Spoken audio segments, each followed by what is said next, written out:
अस्सलाम वालेकुम नाजरीन, मैं Sheikh Ahad Sahil, chief editor Global Express News. जैसा कि नाजरीन आप जानते हैं, तेलंगाना भर के अंदर सरपंच इलेक्शन बड़े ही तेज़ी के साथ तैयारियां जारी हैं। इसी तरह मुधल तालुक़े के कुबीर मंडल के अंदर भी काफ़ी तैयारियां ज़ोरों पर हैं। इलेक्शन में हिस्सा लेने के लिए वार्ड मेंबरान और सरपंच के काफ़ी उम्मीदवार दौड़ में हैं। ऐसे ही कुबीर मंडल का जो सबसे बड़ा देहात माना जाता है, जिसमें अनकरीब 11,000 से ज़्यादा अफराद लोग मौजूद हैं। कुबीर देहात की पॉपुलेशन 11,000 है, जो 2024 के सर्वे के मुताबिक। अगर हम 2011 के सर्वे की बात करें, सेंसस की बात करें, 5,648 की पॉपुलेशन सिर्फ कुबीर गांव के अंदर मौजूद थी। लेकिन आज 2025 के अंदर आपको 11,036 यहाँ पर मौजूद है। ऐसे में 5,006 औरतों की तादाद है और 6,010 आदमियों की तादाद है। अगर वोटिंग की बात की जाए, 5,000 से ज़ायद यहाँ पर वोट है।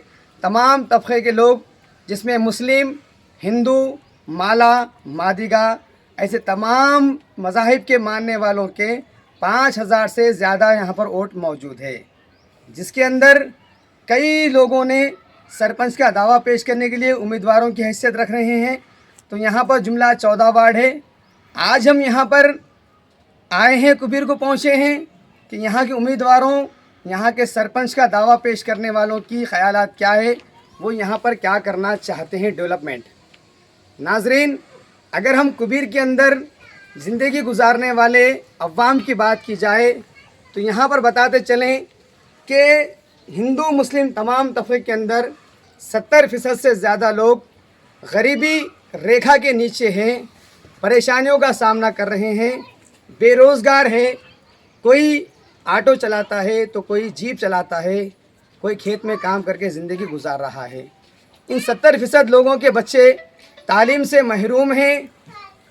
20% एवरेज ज़िंदगी गुजारने वाले हैं, यानी कि मसावी तौर पर ना गरीब है ना अमीर है, बल्कि एवरेज ज़िंदगी गुजार रहे हैं। और 10% लोग ऐसे हैं जो आलीशान मकानात के अंदर है, आला तालीम अपने बच्चों को दे रहे हैं, अच्छे से अच्छी ग़िज़ाएँ खा रहे हैं, यानी कि अपनी ज़िंदगी की तमाम ज़रूरियात को पूरा कर रहे हैं। ये 10% कौन है? ये वो लोग हैं जिन्होंने सियासत के नाम पर अवाम के दरमियान पहुंचकर वोट हासिल करते हुए इक़्तिदार हासिल किया और अवाम के काम करने के बजाय अपने लिए पैसा जमा करके अपने लिए आलाशान मकानात, अच्छी बच्चों के तालीम के दरवाज़े खोले। तो नाजरीन, अगर मुसलमानों की बात की जाए, कुबीर के अंदर 70 से 75% लोग गरीबी रेखा के नीचे हैं। कोई मेस्तरी के काम कर रहे हैं, तो कोई जो है फ्रूट की बंडी लगा रहे हैं, कोई जीप चलाते हैं तो कोई ऑटो चलाते हैं। यहाँ से 18 किलोमीटर का फासला, यानी कि भैंसा आकर वहाँ पर रोज़गार हासिल करते हैं। कोई निर्मल, कोई निज़ामाबाद, या बहुत से लोग मुसलमान यहाँ के हैदराबाद में जाके अपनी रोज़मर्रा की ज़रूरियात को पूरा करने के लिए पेशे से लगे हुए हैं। आखिर पिछले कई सालों से कुबीर के अंदर सियासत चल रही है। कुबीर के अंदर वोटों से जीतने के बाद फिर आज तक डेवलपमेंट क्यों नहीं हुआ? अगर यहाँ पर हम बात करें तो यहाँ पर सिर्फ वादे होते हैं, ना कि काम होते हैं। तो नाजरीन, आज जो इलेक्शन आ रहा है, जिसकी पोलिंग, सरपंच की इलेक्शन की पोलिंग 17 तारीख को होने वाली है, तो ये अपने अपने जो उम्मीदवार हैं, कुबीर के जो उम्मीदवार हैं, उनका रिव्यू लेने के लिए या उनका काम को मालूम करने के लिए, उनके मैनिफेस्ट क्या है मालूम करने के लिए आज हम कुबीर में आए हैं। ऐसे ही आज़ाद उम्मीदवार, जिनका कोई सियासी लीडर नहीं है, इनके पीछे 14 वार्ड मेंबर इनके साथ में ठहरे हुए हैं। इनके साथ आज़ाद उम्मीदवार की हैसियत से 9 मेंबर कॉन्टेस्ट कर रहे हैं, और ये है मोहम्मद खलीलुद्दीन। मोहम्मद खलीलुद्दीन एक मंडल में काम खिदमत अंजाम देते हैं। तो नाजरीन, आखिर खलील को वोट क्यों मिलना चाहिए? खलील उम्मीदवार क्यों बने हैं? खलील सरपंच क्यों बनना चाहते हैं? क्या खलील सरपंच बनने के बाद वही करेंगे जो पहले लोग किए हैं? खलील भी आलीशान इमारत तामीर करेंगे, या ख़ुद के बच्चों के लिए पैसा जमा करेंगे, या फिर गरीब की आवाज़ बनेंगे, अवाम की आवाज़ बनेंगे या डेवलपमेंट करेंगे। इसी तरह खलील क्यों उम्मीदवार बने और क्यों उन्हें वोट मिलना चाहिए, आइए नाजरीन हम खलील से सवाल करेंगे और उनकी हक़ाइक़ को और उनके इरादों को आप तक पहुँचाएँगे। अस्सलाम वालेकुम खलील साहब। वालेकुम सलाम। ग्लोबल एक्सप्रेस में आपका खैर मकदम है। Welcome to Global Express. Khalil साहब, आपकी जानिब से आप किस पार्टी से हिस्सा ले रहे हैं, आपको कौन सी पार्टी का सपोर्ट है? मैं किसी पार्टी का हिस्सा भी नहीं ले रहा हूँ, मैं इंडिपेंडेंट कैंडिडेट हूँ और मेरे जो वार्ड मेंबर भी है वो भी इंडिपेंडेंट कैंडिडेट है। आपकी जानिब से कितने कैंडिडेट है, उम्मीदवार, वार्ड मेंबर, कितने लोग कॉन्टेस्ट कर रहे हैं आपके साथ में? 9 मेंबर है, 14 वार्ड है टोटल कुबीर में। 9 वार्ड में हमारे 9 लोग कॉन्टेस्ट कर रहे हैं। जैसे कि खलील साहब, हमने देखा कि हर उम्मीदवार के पीछे एक लीडर है। कोई भोसले नारायणराव पटेल के लीडर बने हुए, कोई नारायणराव पटेल भोसले लीडर, नारायणराव पटेल साहब किसी के लीडर बने हुए हैं, तो किसी के विठल रेड्डी साहब है, तो किसी के रामाराव पटेल साहब हैं, तो किसी के विलास गादेवर है, तो किसी के रमा देवी है। तो आपका लीडर कौन है और आप किसके परचम तले काम कर रहे हैं? मेरा कोई लीडर नहीं है, मैं इंडिपेंडेंट कैंडिडेट हूँ। और ये जो सरपंच इलेक्शन है वो लोकल कैंडिडेट के ऊपर से चलता है, पार्टी के ऊपर से नहीं चलता है। ये लोगों में गलत फहमी है। आप किसके जैसे आइडियल बनना चाहते हैं? आपका लीडर कौन है, फिर आप किसको लीडर मानते हैं? बाबा साहेब अम्बेडकर है, मौलाना अबुल कलाम आज़ाद है, अन्ना भाऊ साठे है और छत्रपति शिवाजी महाराज। अब सबसे इम्पोर्टेंट सवाल खलील साहब ये है कि आप जीतने के बाद, अगर आपको कुबीर की अवाम जिता देती है, तो आप जीतने के बाद क्या करेंगे? मैं जीतने के बाद फर्स्ट एजुकेशन को प्रायोरिटी दूंगा। किस वजह से बोले तो हमारे गांव का हाल ये है, यहाँ प्राइवेट सेक्टर्स नहीं है स्कूल के। अब जैसा मेरे बच्चों का ही मैं बोलता हूँ, मेरे बच्चों को मैं बच्चे को ले आके पढ़ाना पड़ रहा हूँ। मेरा और दोस्त है अकरम बोलने, उसके भी 2 बच्चे हैं। अब यहाँ सेक्टर्स प्राइवेट है बोलते, उसके लिए एजुकेशन अच्छा रहा तो हमारे बच्चे थोड़ा तालीम हासिल अच्छी हुएंगी, बोले ऐसा कॉन्सेप्ट से उतरा हूँ। यहाँ पर हमने पिछले एक माह कबल, जो 1 महीना पहले हमने आपकी उर्दू मीडियम की एक आवाज़ उठाए थे कि जहाँ पर पिछले 2017 में जो है यहाँ स्कूल का अपग्रेडेशन हुआ, यानी कि 6 क्लास टू 10 क्लास हुआ था। उस वक्त से मैथमेटिक्स, इंग्लिश के अलावा फिज़िकल टीचर नहीं था, लेकिन रिसेंटली जो है डिक्टेशन पर 2 टीचर को यहाँ पर दिए गए। इसी तरह तेलुगु मीडियम स्कूल के अंदर भी शायद फैकल्टी की कमी होगी। इन फैकल्टी को लेकर और स्कूल को लेकर आपका क्या ख्याल है? तेलुगु मीडियम में तो फैसिलिटी अवेलेबल है, क्यों बोलते वहाँ स्ट्रेंथ ज़्यादा है। जो उर्दू मीडियम है उसमें स्ट्रेंथ कम रहने की वजह से ऊपर से DO ऑफिस से अलॉटमेंट नहीं कर रहे। स्ट्रेंथ कम रहा तो स्टाफ अलॉटमेंट नहीं होता। तो आप इसके लिए क्या करेंगे? उसके लिए इंशाल्लाह हम मेहनत करेंगे। अगर जीते तो हर घर से उसमें ज्वाइन कराएंगे, बच्चों को अच्छी से अच्छी तालीम दिलाएंगे। फिर और 10th इंटर होके हमारे नौजवान लड़कियां घरों पे है, उनके लिए कंप्यूटर सेंटर्स, मेहंदी का सेंटर्स लाएंगे। हम डेवलपमेंट की बात करेंगे। क्या आपके मैनिफेस्ट के अंदर, जैसा कि दूसरे लीडरों का मैनिफेस्ट कि हमने देखा, दूसरे लीडर ने कहा कि हम इलेक्ट्रिक लाइन बढ़ाएंगे या फिर रोडों को डालेंगे, नालियों को बनाएंगे और दिगर जो है मोहल्लों को सफाई काम करेंगे, ऐसे ऐसे वादे किए उन्होंने और उनके मैनिफेस्ट के अंदर ये है कि आपके मैनिफेस्ट में डेवलपमेंट का काम नहीं है? ये तो डेवलपमेंट कोई भी हो, MLA फंड में हो, MP फंड से डेवलपमेंट आता है, ये तो पुरानी बात है। लाइटां खंभे तो ऑलरेडी स्पेशल ऑफिसर का ये चल रहा है, उसमें भी लाइटां है, सब कुछ है। ये तो पुरानी बात है। अभी नया डेवलपमेंट जो एजुकेशन है बच्चों का, उसके लिए हम ये करें। अब खलील साहब, सबसे अहम बात ये है कि कितने % आपको वोट मिल सकते हैं? क्या आपको उम्मीद है कि कितने वोट मिलेंगे आपको यहाँ से? क्या आपका जीत का दावा पक्का है? जीत का दावा पक्का है बोले तो मैं इसमें ये करा, हमारे गैर लोगों भी बोले आप अच्छे आदमी हैं, आप ऑफिस में सर्विस दिए है, 17 साल से आप खिदमत अंजाम देते हैं, आपके पास जो हिंदू मुस्लिम का फीलिंग नहीं है, बल्कि भी उन लोगों ही बोले हैं। मैं उसके लिए मैं कॉन्टेस्ट में उतरा हूँ। सबसे इम्पोर्टेंट सवाल ये है कि लोग कह रहे हैं कि कल का बच्चा है, सियासत नहीं है उसके पास, सियासतदानों को मैदान में लाना चाहिए।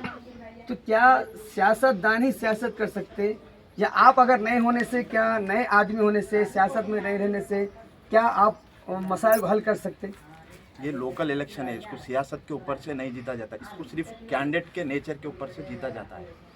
सरपंच इलेक्शन है, ये लोकल इलेक्शन है, इसको कोई पार्टी से भेद नहीं रहता। इससे आप भी मालूम कर सकते हैं।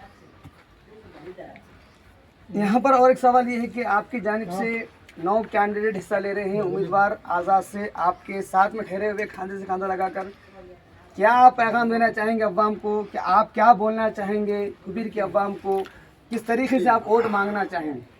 जो हमारे जो वार्ड मेंबर है हर वार्ड में जाके यही बोल रहे हैं, हमारे खलील साहब नौजवान बच्चे हैं, ग्रेजुएट करे सो है, उनको वोट दो, अगर उन्होंने जीते बाद में उन्होंने काम नहीं करे तो हम उनको पकड़ के लाएंगे तुम्हारे घर के पास बोल के ये उम्मीद दिला रहे हैं आवाम से। तो आपके कौन कौन से वार्ड से, कौन से निशान से कौन कौन मेंबर ठहरे हुए?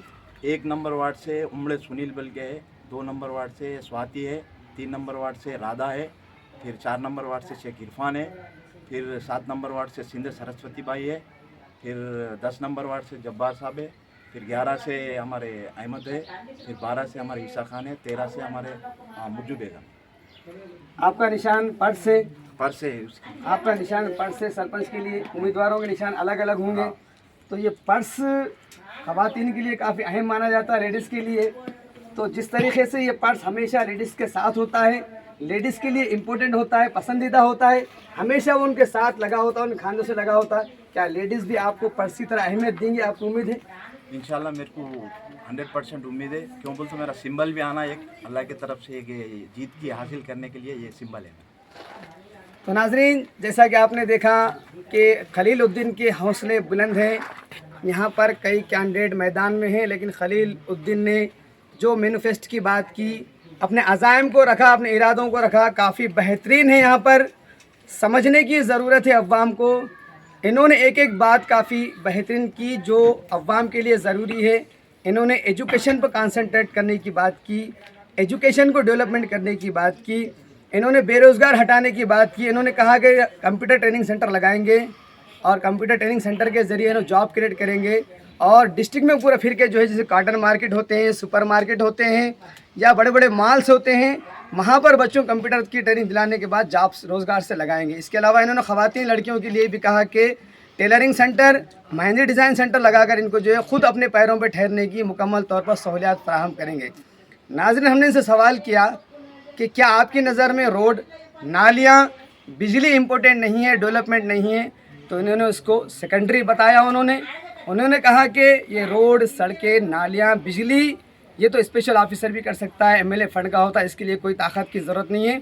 अगर ताकत की ज़रूरत है तो यहाँ पर एजुकेशन, अगर एक माँ बाप का लड़का एजुकेशन हासिल करके रोज़गारी हासिल कर लेता है तो वो अपने पूरे परिवार को चला सकता है। इस तरीके से मोहम्मद खलील उद्दीन के हौसले बुलंद हैं, बिल्कुल वाजिबी है उनके हौसले बुलंद होना। वो एक एजुकेटेड है, ना कि इलिटरेट पर्सन। एजुकेटेड जो होता है उसकी सोच ऊंची होती है। खलील उद्दीन नौजवान है, खलील उद्दीन एजुकेटेड है। खलील उद्दीन की नज़र में इन्होंने कहा कि यहाँ पर मेरी नज़र में राम रहीम मसावी है, रज़िया लक्ष्मी बराबर है। तो नाजरीन, इस तरीके से इन्होंने हिंदू, मुस्लिम, दलित को अपनी आँखों के तारे बताया। इनके हौसले काफ़ी बुलंद हैं। इन्होंने दावा पेश कर रहे हैं कि वो बम्पर मेजॉरिटी के साथ जीत रहे हैं। तो नाजरीन, आप भी, ज़रूरत है आपको भी कि खलील के जैसे नौजवानों की तरफ उनके जो इरादे हैं, इरादों पर आप कंसंट्रेट कीजिए। और आने वाले 17 तारीख को जो है सुबह 7 बजे से लेकर 1 बजे तक पोलिंग का आगाज़ होगा। आपकी नज़र में अगर खलील अहम है, खलील अच्छा कैंडिडेट है तो खलील को दीजिए। हम ये नहीं कहेंगे कि खलील को वोट दीजिए, हम ये नहीं कह रहे हैं कि दूसरे को वोट दीजिए। हम ये कह रहे हैं कि जिसका लीडर महात्मा गांधी हो, जिसका लीडर बाबा साहेब अम्बेडकर हो, जिसका लीडर मौलाना अबुल कलाम आज़ाद हो, जिसका लीडर अन्ना भाऊ साठे हो, जिसका लीडर छत्रपति शिवाजी हो, वैसे लीडर के आदमी को वोट दीजिए ताकि वो डेवलपमेंट हो, यूनिटी के लिए काम करने वाला हो। तो नाजरीन, उम्मीद है कि आपका फ़ैसला आपके बेहतरी के हक़ में होगा। कुबीर की अवाम समझेगी, कुबीर की अवाम फ़ैसला खुद करेगी। यहाँ पर खलील ने कहा कि मैं फ़ैसला अवाम के ऊपर छोड़ता हूँ और अल्लाह पर छोड़ता हूँ। मैं जितनी कोशिश कर रहा हूँ, मेरे हौसले, मेरे अज़ाइम पूरे सच्चे हैं, मेरे अज़ाइम पूरे पाकीज़ा है। मैं इंशाअल्लाह अगर काम नहीं करता हूँ जीतने के बाद तो मेरा कॉलर पकड़कर, मेरा गिरबान पकड़कर पूछ सकते हैं।